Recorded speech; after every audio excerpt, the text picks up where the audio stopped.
Okay. What's going on, guys? Your boy J-Dog. UFC Sacramento just went down. Banger card. Yeah, very, very good card for fight night, too. We're going to go top from bottom, man. I think we went 9-4 on predictions. We'll get into my losses. But yeah, we're going to stop top to bottom instead of going bottom to top. Just top to bottom, man. Let's get into it. Quick recap. I always say quick, but I always yap for so long. My bad. So, let's get into it. Whoopsies. Anthony Hernandez versus Gregory Rodriguez. I picked Gregory Rodriguez as the underdog, and it didn't go the way I thought. I thought Rodriguez was going to hurt him in the first 2 rounds and finish him, and Hernandez would have the cardio to finish round 3, 4, and 5 a decision. But Rodriguez took out his legs early, hurt him to the body too, cracking him up top. His chin's crazy because I know Rodriguez would have knocked out so many other people with those punches up top to the head. But cracking him up top, Hernandez just has that iron chin. The body and legs were getting cooked though. And he literally had Hernandez falling to leg kicks, and he went into the guard of him and was not able to finish him. So I don't know why he wouldn't just make him stand back up to make him stand up and just keep breaking him on the feet instead of going into the ground.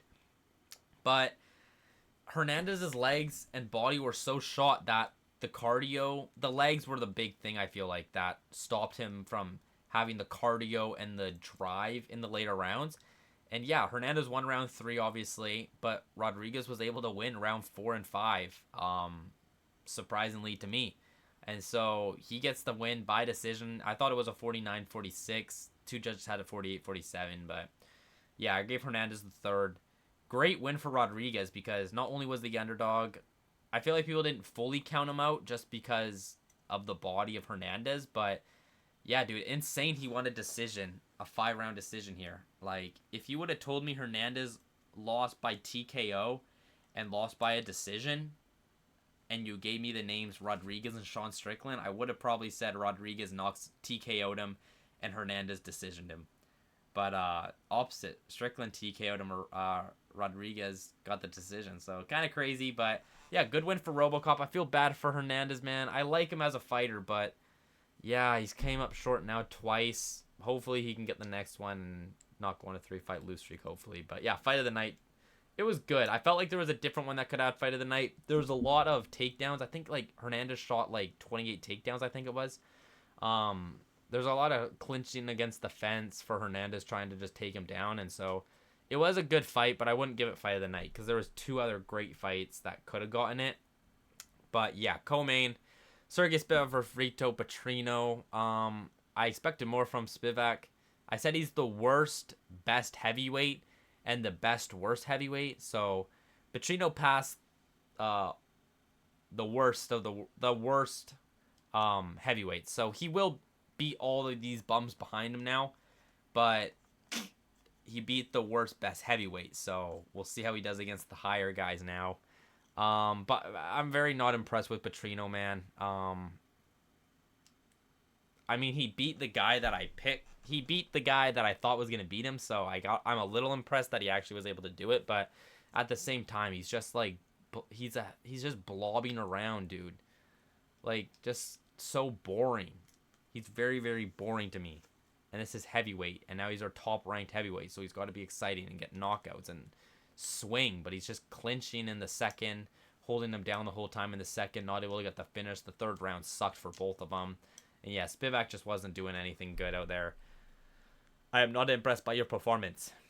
Reiner de Ritter versus Roman Dolidze.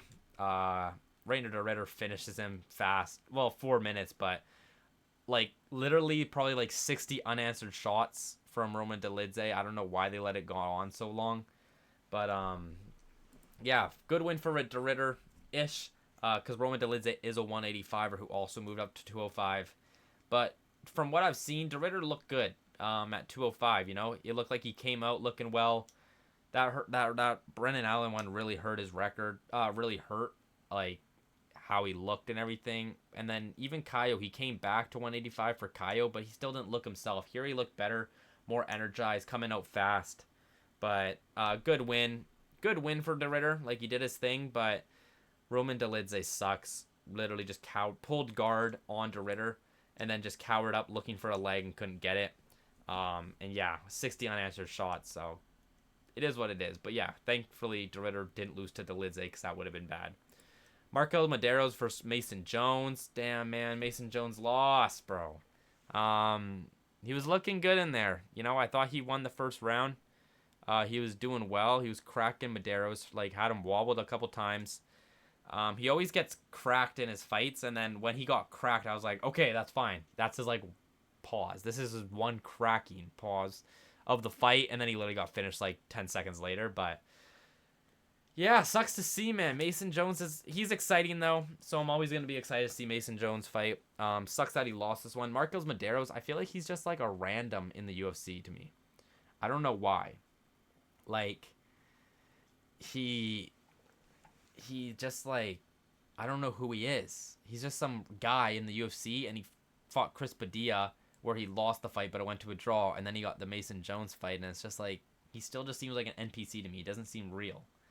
So, like, I don't know. I feel like he's just a random, but he did finish Mason Jones, so I'll give him props there.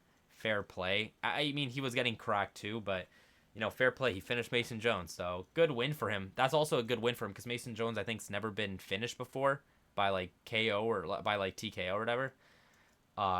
So, yeah, good win to be able to do that.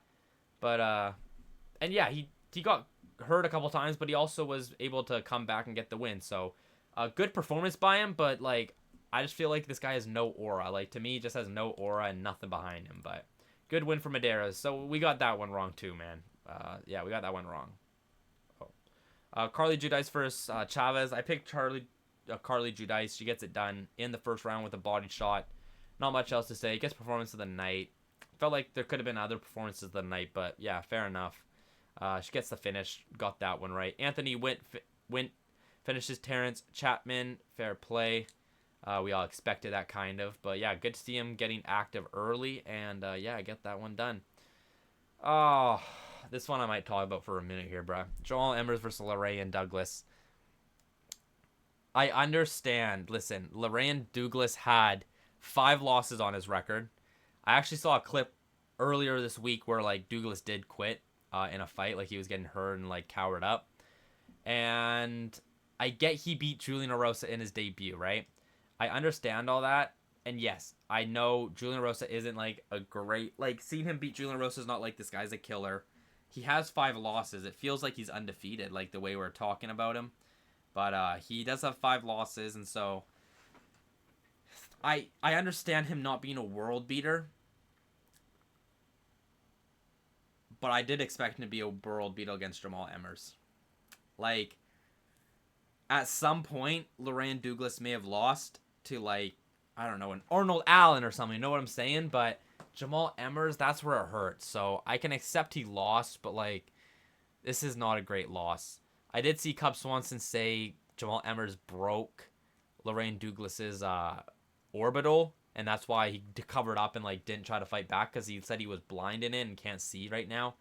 We'll see what happens throughout the week when they get it inspected and, like, go to the doctor and figure out for real. So if that's true, yeah, fair play why Douglas didn't fight back there, because I thought he should have fought back, but I understand why he didn't fight back if that's true. But regardless, I guess that's a little bit of cope. So there's my little cope session. But fair play to Jamal Emmers, man. I think he was, what, 3-0 as the dog or something? So I was kind of like, damn, that's kind of crazy. And now he's 4-0 as the dog. So fair play.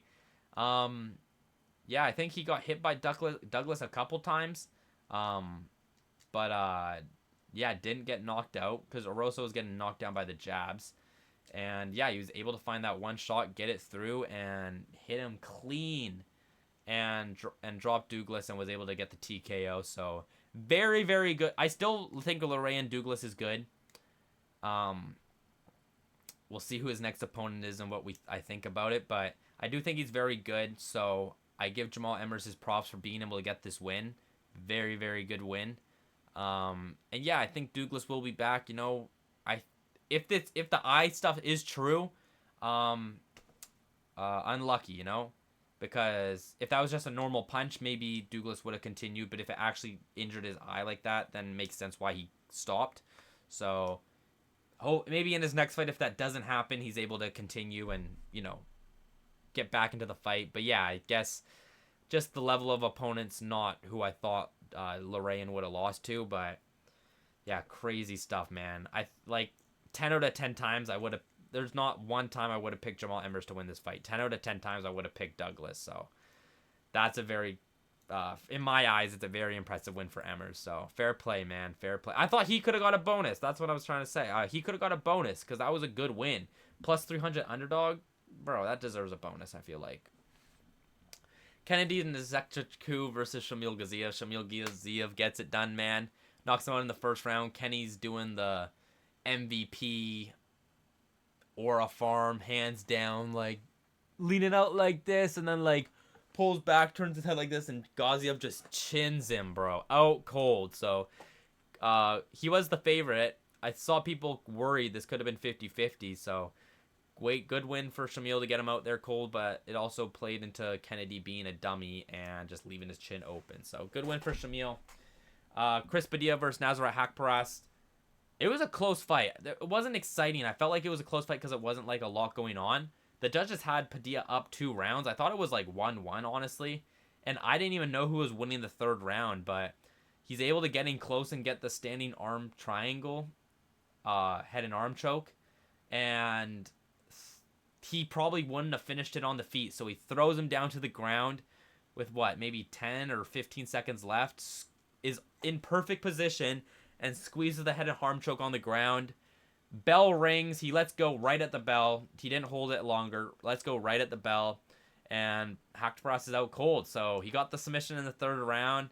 Gets that finishing bonus, the 25K. But yeah, this could have been a performance bonus too. Maybe. I don't know. It was a boring fight a little bit, but he got a sick finish and put him out cold. So yeah, I thought it was 1-1 going into the 3rd, honestly, and I didn't know who was winning the 3rd, so I thought it was a close fight, but apparently it was 20-18 Padilla, and he gets the finish in the 3rd, so it don't even matter. So good win for Padilla, man. Not as exciting as I thought he would be, but good win. Marisa Barboza clips Ryan Hughes early, and he doesn't even cover up. I think he dropped him, right? And then he kind of sat there, and Barboza didn't follow up, and they stopped the fight because the guy was not there. So good win for Barboza. 1st round finish as expected. Good win. Good win. Gage Young versus Stan. Bro, Stan's sick. I thought it was 1-1 going into the 3rd. I didn't know who was winning the 3rd. So this decision, yeah, I don't know who won, honestly. Stan won, but I thought it was 1-1 going into the 3rd, and the 3rd was very back and forth. Young was cracking Stan with bigger shots, but Stan was throwing more volume, so I felt like it was very even. Stan almost got finished in the 1st round. Gage Young was he was wobbled and everything. Gage Young could have got the finish but didn't. So round 2 was Stan's round, did more there and hurt Young a little bit too. And 3rd round was 50-50. I thought this should have got fight of the night, the main event. This was a banger fight, and yeah, Stan, impressive win. Coming in the UFC. 1st fight, puts on a banger. Should have got fight of the night. I'm a fan of him now. I'm a Stan fan. And yeah, banger fight, dude. Wes Schultz versus Jackson McVeigh. McVeigh finishes him with a body shot in the 1st round. Goofy goober matchup, but yeah, McVeigh gets it done. And Chanel Dyer gets the 3rd round TK over Elise Reed. So I didn't really watch the first 2 rounds. I started watching at the 3rd round, so I didn't see the whole fight. But yeah, she gets the finish in the 3rd. So overall, we went 1-1, 2-0, 2-1, 3-1, 4-1, 5-1, 5-2, 6-2, 7-2, 7-3, 8-3, 8-4, 9-4. So we went 9-4 on the card. Very good card. Lots of first round finishes, honestly, and a lot of finishes and 2 banger, 3. Wait, 1. No, 2. Those the two that went to decision were banger fights. Still, this fight was trash, but it is what it is, man. So, yeah, we got Shanghai next week. Not a great card. I'm gonna be dropping predictions on that on Tuesday. Tomorrow, I'm dropping my Dana White Contender Series picks. And also today, on Sunday, I'm also dropping a 2nd video. So make sure you guys check out the 2nd video as well. But yeah, I appreciate y'all. Like, comment, subscribe, do all that good stuff. I'll see you guys in whatever video you watch next, man. So I appreciate y'all. I'll see you in the next one. Deuces.